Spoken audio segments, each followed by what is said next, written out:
সবজির রাজা বলা হয় কাকে? আমি টমেটো শসাকে দিব।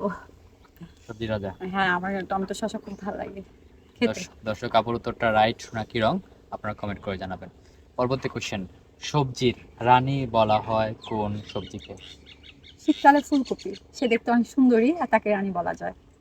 আচ্ছা দর্শক ভালো, আপু সামনে ভালোবাসা দিবস আসতেছে, গার্লফ্রেন্ডকে গোলাপ না দিয়ে অবশ্যই ফুলকপি দিবেন, রান্না করে খেতে পারবেন। আচ্ছা দর্শক আপুর উত্তরটা রাইট নাকি রং আপনারা কমেন্ট করে জানাবেন। পরবর্তী কোশ্চেন, গাছের রাজা বলা হয় কোন গাছকে? আমি আমকে দিব।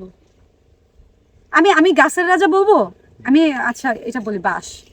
বাঁশ। গাছের রাজা অলওয়েজ বাঁশ, কারণ বাঁশটাও কিন্তু একটা গাছ, আর বাঁশ খেতে আর দিতে সবাইকে ভালো লাগে। আচ্ছা হাসো দর্শক কেন, আপুর রিয়েল। উত্তরটা রাইট নাকি রং আপনারা কমেন্ট করুন। 260 বাদ দিলে কত থাকে?